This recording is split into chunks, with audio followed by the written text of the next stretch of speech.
YouTube family, मैं सीमा कश्यप में आपका स्वागत है। आज नमस्कार। ये रहा पत्ता गोभी, ये रहा कुकर, और इससे तेल डालेंगे।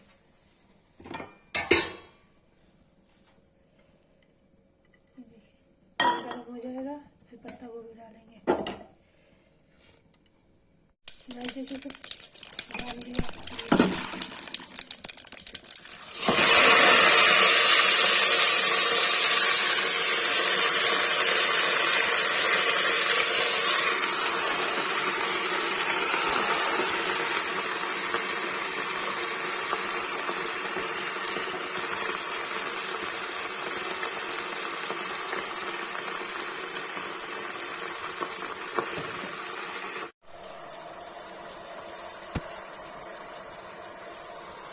और देखिए भून गया, उसमें हल्दी डाल देते हैं।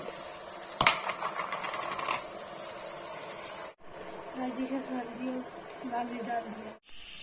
गाइस देखिए पत्ता गोभी में सीटी लग गई है।